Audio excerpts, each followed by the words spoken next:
ఇవాళ వీడియోలో మురుకులు గుల్లగా క్రిస్పీగా ఎలా చేసుకోవాలో చూద్దామండి. చాలా ఈజీగా చేసుకోవచ్చు. ఫస్ట్ టైం చేసేవాళ్ళు కూడా చాలా ఈజీగా చేసేయచ్చండి. ప్రాసెస్లోకి వెళ్ళిపోదాం. ఒక కుక్కర్ తీసుకొని దాంట్లో 1 కప్పు మినప్పప్పు వేసుకోవాలండి. ఈ మినప్పప్పుని ఒక 2-3 టైమ్స్ వాష్ చేసుకోవాలి. బాగా వాష్ చేసుకున్న తర్వాత ఇందులో 1 కప్పు మినప్పప్పుకి మనము 2 కప్స్ వాటర్ వేసుకోవాలి. మీరు కావాలి అనుకుంటే ఒక 2.5 కప్ కూడా వేసుకోవచ్చు, పర్లేదు. వాటర్ వేసుకున్న తర్వాత ఇందులో సరిపడా సాల్ట్ వేసుకోవాలి. నేను ఇక్కడైతే 1/2 టీ స్పూన్ సాల్ట్ వేసుకున్నాను.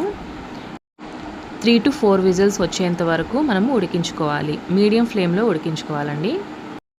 మినపప్పు ఉడికే లోపల మనము పిండి అయితే కలిపి పెట్టుకుందామండి. ఏ కప్పుతో అయితే మినపప్పు తీసుకున్నామో అదే కప్పుతో 3 కప్పులు వరిపిండి అంటే రైస్ ఫ్లోర్ తీసుకోవాలి. 1 కప్పు మినప్పప్పుకి మనకి 3 కప్పులు బియ్యపిండి కొలతనమాట. ఇప్పుడు ఈ పిండిలో మనము ఒక 2 స్పూన్స్ వరకు వాము వేసుకోవాలి. ఇది నలిపి కూడా వేసుకోవచ్చు అండి. చేతితో అలా నలిపి వేసుకుంటే ఫ్లేవర్ బాగుంటుంది.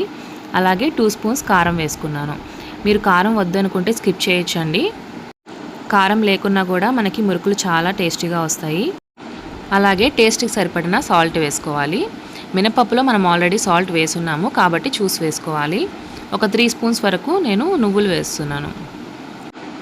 నువ్వులు వేసిన తర్వాత ఈ పిండి అంతా కూడా ఒకసారి బాగా కలిసేటట్టు కలుపుకోవాలి. ఉప్పు కారం అంతా పట్టేటట్టు బాగా ఇలా కలుపుకుంటే సరిపోతుంది.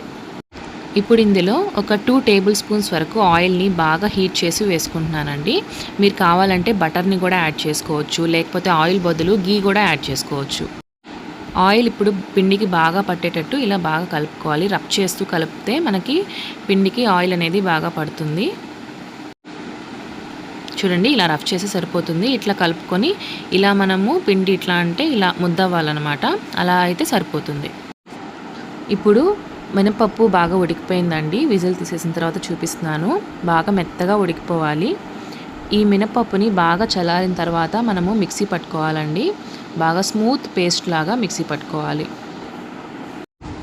పూర్తిగా చల్లారిన తర్వాతే మిక్సీ పట్టుకోవాలండి. వేడిగా మాత్రం చేయొద్దు.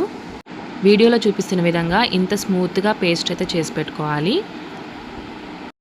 మినపప్పుని ఇలా యాడ్ చేయడం వల్ల మనకి మురుకులు అనేవి చాలా క్రిస్పీగా గుల్లగా టేస్టీగా వస్తాయి. ఇప్పుడు ఈ మినపప్పు పిండిని మనము ఇందాక రైస్ ఫ్లోర్ కలిపి పెట్టుకున్నాం కదా, అందులో యాడ్ చేసుకొని బాగా మిక్స్ చేసుకోవాలి. పిండి అంతా కూడా బాగా మిక్స్ అయ్యేలాగా బాగా నీట్గా కలుపుకోవాలి. కొంచెం ఏమైనా వాటర్ తగ్గితే మీరు లైట్గా వాటర్ యాడ్ చేసుకోవచ్చు. నాకైతే కరెక్ట్గా సరిపోయిందనమాట. వాటర్ ఆ పిండికి రైస్ ఫ్లోర్కి అంతా కూడా కరెక్ట్గా సరిపోయింది. చూస్తున్నారు కదా, ఈ వీడియోలో చూపించిన విధంగా మనము మరీ గట్టిగా కాకుండా మరీ మెత్తగా కాకుండా ఇలా కలుపుకోవాలి. పిండి కలుపుకున్న తర్వాత తడిగుడ్డ పెట్టేసి ఒక 15 నిమిషాల వరకు మనము పక్కన పెట్టేయాలి. 15 నిమిషాల తర్వాత ఇది జంతికల గొట్టం ఉంటుంది కదా, అందులో పిండిని వేసుకొని నేను బటర్ పేపర్ తీసుకున్నానండి. మీరు కావాలంటే తడిగుడ్డ మీద కూడా ఇలా ఒత్తుకోవచ్చు. నేనైతే బటర్ పేపర్ మీద ఈజీగా వచ్చేస్తుందని బటర్ పేపర్ తీసుకున్నాను. ఇలా మీరు ఇలా అన్న చుట్టుకోవచ్చు, లేకపోతే డైరెక్ట్గా ఆయిల్లో కూడా వేసేసుకోవచ్చు మురుకులు. ఇలా బ్యాచ్కి 4-5 అయితే సరిపోతుందండి. ఎక్కువ కూడా సరిగా కాలవన్నమాట ఎక్కువగా వేస్తే. ఆయిల్ బాగా వేడైన తర్వాత మనము చేసి పెట్టుకున్నవి అందులో ఒక్కటిగా వేసేసి బాగా మీడియం ఫ్లేమ్లో వేయించుకుంటే మనకి బాగా క్రిస్పీగా వస్తాయి. నూనెకి సరిపడినంత 4-5 వేసుకుంటే సరిపోతుందండి. ఎక్కువగా వేస్తే బాగా వేగవన్నమాట. చూడండి, ఇట్లా 2 సైడ్స్ బాగా వేగాలి. ఇలా బబుల్స్ అంతా కూడా పోవాలండి, అంతవరకు వేయించుకోవాలి. నేను కారం యాడ్ చేశాను కాబట్టి నాకు మురుకులు అనేవి కొంచెం ఎర్రగా వస్తాయండి. మీరు కనుక కారం వద్దు అనుకుంటే మురుకులు తెల్లగా వస్తాయి, టేస్ట్ కూడా బాగుంటాయి. అదొక టేస్ట్, ఇదొక టేస్ట్ అనమాట. ఎలా అయినా చేసుకోవచ్చు.